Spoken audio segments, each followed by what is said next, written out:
Budget கூட்டத்தொடர் தொடங்கியுள்ள நிலையில் நாடாளுமன்ற மைய மண்டபத்தில் இரு அவைகளின் கூட்டுக் கூட்டத்தில் குடியரசுத் தலைவர் ராம்நாத் கோவிந்த் உரையாற்றுகிறார். நேரலையில் பார்க்கலாம்.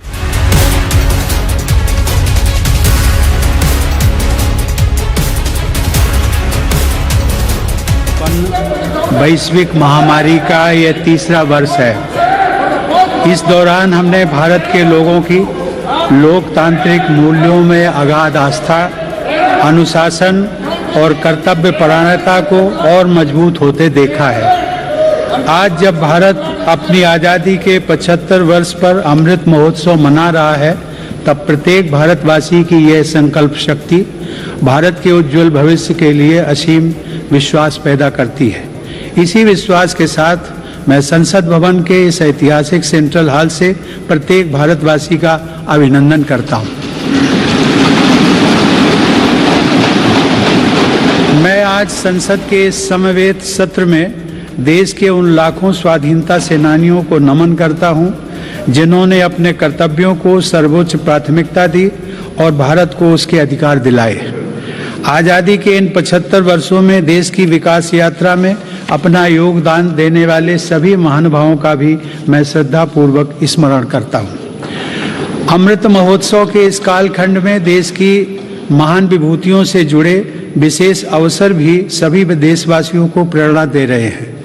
गुरु तेग बहादुर जी का 400वां प्रकाश वर्ष पर्व, श्री अरविंदो की 150वीं जन्म जयंती, V.O. चिदम्बरम पिल्लई का 150वां जन्म वर्ष और नेताजी सुभाष चंद्र बोस की 125वीं जन्म जयंती जैसे पूर्ण अवसरों को मेरी सरकार पूरी भव्यता के साथ मना रही है।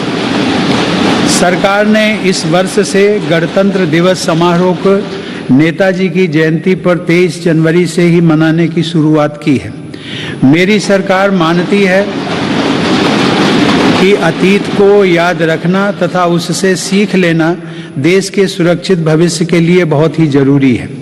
साहिबजादों के बलिदान की स्मृति में 26 दिसंबर को वीर बाल दिवस की घोषणा एवं 14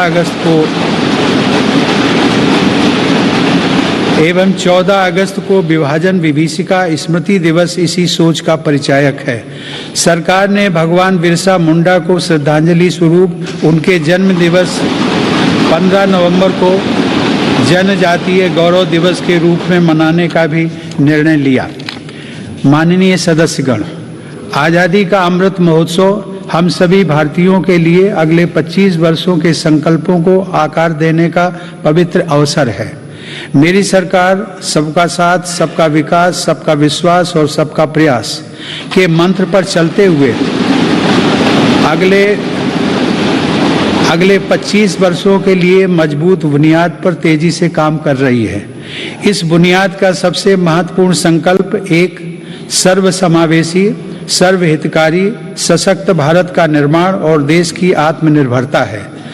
कोरोना के इस कठिन समय की चुनौतियों ने देशवासियों को अपने लक्ष्यों को जल्द से जल्द प्राप्त करने के लिए प्रेरित किया है। माननीय सदस्यगण, कोरोना महामारी ने पूरी दुनिया को प्रभावित किया है और भारत में भी हमारे बहुत से अपनों को हमसे छीना है। इन परिस्थितियों में केंद्र से लेकर राज्यों तक हमारी सभी सरकारों, स्थानीय शासन और प्रशासन, हमारे डॉक्टर्स, नर्सेज और हेल्थ वर्कर्स, हमारे वैज्ञानिकों और उद्यमियों सभी ने एक टीम के रूप में काम किया है। सरकार और नागरिकों के बीच यह परस्पर विश्वास, समन्वय और सहयोग लोकतंत्र की ताकत का अभूतपूर्व उदाहरण है। इसके लिए मैं देश के प्रत्येक हेल्थ और फ्रंट लाइन वर्कर का, हर देशवासी का अभिनंदन करता हूं। कोविड-19 के खिलाफ इस लड़ाई में भारत के सामर्थ्य का प्रमाण कोविड वैक्सीनेशन प्रोग्राम में नजर आया है। हमने 1 साल से भी कम समय में 150 करोड़ से भी ज्यादा वैक्सीन डोज लगाने का रिकॉर्ड पार किया है। आज हम पूरी दुनिया में सबसे ज्यादा वैक्सीन डोज देने वाले अग्रणी देशों में से एक हैं। इस अभियान की सफलता ने देश को एक ऐसा रक्षा कवच दिया है जिससे हमारे नागरिकों की सुरक्षा भी बढ़ी है और उनका मनोबल भी बढ़ा है। आज देश में 90% से अधिक वयस्क नागरिकों को टीके की 1 डोज मिल चुकी है, जबकि 70% से अधिक लोग दोनों डोज ले चुके हैं। हर घर दस्तक अभियान के माध्यम से सरकार बाकी लोगों तक भी पहुंच रही है। इसी माह वैक्सीनेशन प्रोग्राम में 15 से 18 वर्ष तक के किशोर किशोरियों को भी शामिल किया गया है। साथ ही फ्रंटलाइन वर्कर्स और बीमारियों से ग्रस्त वरिष्ठ नागरिकों के लिए प्रिकॉशनरी डोज की भी शुरुआत की गई है। अब तक देश में कुल 8 वैक्सीन्स को इमरजेंसी यूज के लिए स्वीकृत मिल चुकी है। भारत में बन रही 3 वैक्सीन्स को विश्व स्वास्थ्य संगठन की तरफ से आपात स्थिति में उपयोग की मंजूरी भी मिली है। भारत में बन रही ये वैक्सीन्स पूरी दुनिया को महामारी से मुक्त कराने और करोड़ों लोगों का जीवन बचाने में अहम भूमिका निभा रही है। माननीय सदस्यगण, कोरोना महामारी से निपटने के लिए हमारे देश के प्रयास केवल तात्कालिक चुनौतियों तक सीमित नहीं हैं। इसीलिए मेरी सरकार ऐसे दूरदर्शी समाधान तैयार कर रही है जो भविष्य के लिए भी प्रभावी और उपयोगी रहें। सरकार द्वारा 64,000 करोड़ रुपए की लागत से शुरू किया गया प्रधानमंत्री Ayushman Bharat health infrastructure mission इसका एक सराहनीय उदाहरण है। इससे न केवल वर्तमान की स्वास्थ्य संबंधी जरूरतों को पूरा करने में मदद मिलेगी, बल्कि आने वाले संकटों के लिए भी देश को तैयार किया जा सकेगा। मेरी सरकार की संवेदनशील नीतियों के कारण देश में अब स्वास्थ्य सेवाएं जन साधारण तक आसानी से पहुंच रही हैं। 80,000 से अधिक हेल्थ एंड वेलनेस सेंटर्स और करोड़ों की संख्या में जारी आयुष्मान भारत कार्ड से गरीबों को इलाज में बहुत मदद मिली है। सरकार ने 8,000 से अधिक जन औषधि केंद्रों के माध्यम से कम कीमत पर दवाइयां उपलब्ध कराकर इलाज पर होने वाले खर्च को कम किया है। सुलभ और सुगम स्वास्थ्य सेवाओं के लिए उठाया गया आयुष्मान भारत डिजिटल मिशन भी एक बड़ा कदम है। माननीय सदस्यगण, कोरोना काल में भारतीय फार्मा सेक्टर ने भी अपनी श्रेष्ठता को साबित किया है। वर्तमान समय में भारतीय फार्मा कंपनियों के उत्पाद 180 से ज़्यादा देशों में पहुंच रहे हैं।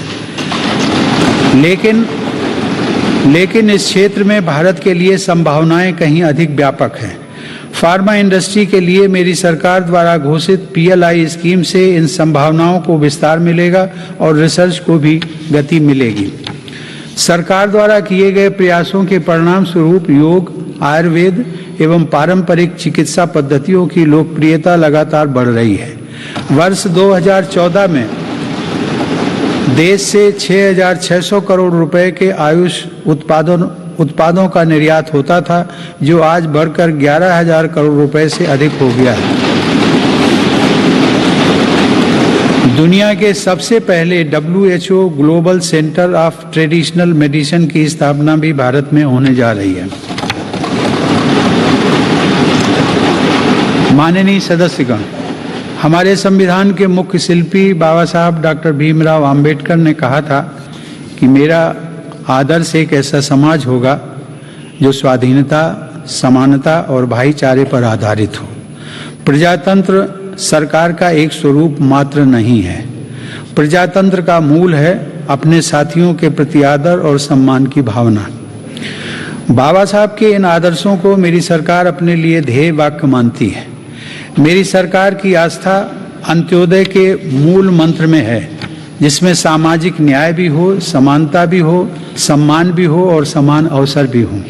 इसीलिए आज सरकार की नीतियों में गांव, गरीब, पिछड़े, अनुसूचित जाति एवं जनजातियों को सर्वोच्च प्राथमिकता दी जा रही है। हाल के वर्षों में पद्म पुरस्कारों के चयन में भारत की यह भावना भली भांति झलकती है। विविधता से भरे भारत में देश के कोने कोने में समर्पित जीवन जीने वाले लोग राष्ट्र सेवा में जुटे हुए हैं। उनमें भारत की शक्ति के दर्शन होते हैं। माननीय सदस्यगण, कोरोना के इस महासंकट में हमने बड़े बड़े देशों में खाद्यान्न की कमी और भूख की परेशानी देखी है, लेकिन मेरी संवेदनशील सरकार ने इस बात का पूरा प्रयास किया कि 100 साल के इस सबसे बड़े संकट में कोई गरीब भूखा ना रहे। प्रधानमंत्री गरीब कल्याण अन्न योजना के अंतर्गत मेरी सरकार सभी गरीबों को हर महीने मुफ्त राशन दे रही है। 80 करोड़ लाभार्थियों को 19 महीनों से खाद्यान्न वितरित करने हेतु 2,60,000 करोड़ रुपए के खर्च के साथ भारत में आज दुनिया का सबसे बड़ा फूड डिस्ट्रीब्यूशन प्रोग्राम चलाया जा रहा है।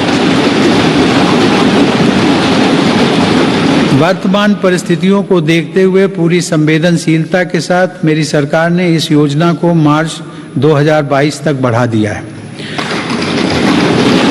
कोरोना काल में गरीब के स्वाभिमान और उसके रोजगार की रक्षा करने के लिए सरकार प्रधानमंत्री स्वनिधि योजना भी चला रही है। यह योजना हमारे रेहड़ी पटरी वाले भाइयों बहनों के लिए बहुत सहायक सिद्ध हो रही है। इस योजना के तहत अब तक 28 लाख रेहड़ी पटरी वालों को 2900 करोड़ रुपए से ज्यादा की धनराशि जारी की गई। सरकार अब इन स्ट्रीट वेंडर्स को ऑनलाइन फूड डिलीवरी करने वाली कंपनियों के साथ भी जोड़ रही है। श्रमिकों के हितों की रक्षा के लिए सरकार ने ई श्रम पोर्टल भी शुरू किया है, जिससे अब तक 23 करोड़ से अधिक श्रमिक जुड़ चुके हैं।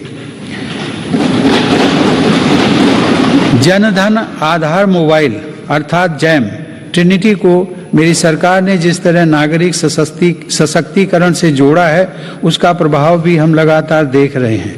44 करोड़ से अधिक गरीब देशवासियों के बैंकिंग सिस्टम से जुड़ने के कारण महामारी के दौरान करोड़ों लाभार्थियों को सीधे कैश ट्रांसफर का लाभ मिला है। डिजिटल इंडिया और डिजिटल इकोनॉमी के बढ़ते प्रसार के संदर्भ में देश के यूपीआई प्लेटफॉर्म की सफलता के लिए भी मैं सरकार के विजन की प्रशंसा करूंगा। दिसंबर 2021 में देश में 8 लाख करोड़ रुपए से ज्यादा का लेन देन यूपीआई के माध्यम से हुआ है। यह इस बात का उदाहरण है कि हमारे देश में जन सामान्य द्वारा बदलाव और तकनीक को बहुत तेजी से अपनाया जा रहा है। माननीय सदस्यगण, मेरी सरकार मूलभूत सुविधाओं को गरीब के सशक्तिकरण और गरीब की गरिमा बढ़ाने का माध्यम मानती है। पिछले वर्षों के अनवरत प्रयासों से प्रधानमंत्री आवास योजना में अब तक 2 करोड़ से अधिक पक्के घर गरीबों को मिल चुके हैं। प्रधानमंत्री आवास योजना ग्रामीण के तहत गत 3 वर्षों में करीब 1.5 लाख करोड़ रुपए की लागत से 1 करोड़ 17 लाख घर स्वीकृत किए गए हैं। हर घर जल पहुंचाने के उद्देश्य से शुरू किए गए जल जीवन मिशन ने लोगों के जीवन में बड़ा बदलाव लाना शुरू कर दिया है। महामारी की बाधाओं के बावजूद करीब 6 करोड़ ग्रामीण घरों को पेयजल के कनेक्शन से जोड़ा गया है। इसका बहुत बड़ा लाभ हमारे गांव की महिलाओं, बहनों, बेटियों को हुआ है। ग्रामीण क्षेत्रों में लोगों को उनकी संपत्ति के दस्तावेज देने के लिए शुरू की गई स्वामित्व योजना भी एक असाधारण प्रयास है। इस योजना के तहत अब तक 27,000 गांवों में 40 लाख से अधिक प्रॉपर्टी कार्ड दिए जा चुके हैं। ये प्रॉपर्टी कार्ड न केवल विवादों को रोकने में सहायक हैं, बल्कि गांव के लोगों को बैंकों से मदद मिलना भी आसान हो रहा है। माननीय सदस्यगण, मेरी सरकार ग्रामीण अर्थव्यवस्था और देश के किसानों को सशक्त बनाने के लिए निरंतर काम कर रही है। वैश्विक महामारी के बावजूद साल 2020-21 में हमारे किसानों ने 30 करोड़ टन से अधिक खाद्यान्न और 33 करोड़ टन से अधिक बागवानी उत्पादों की पैदावार की।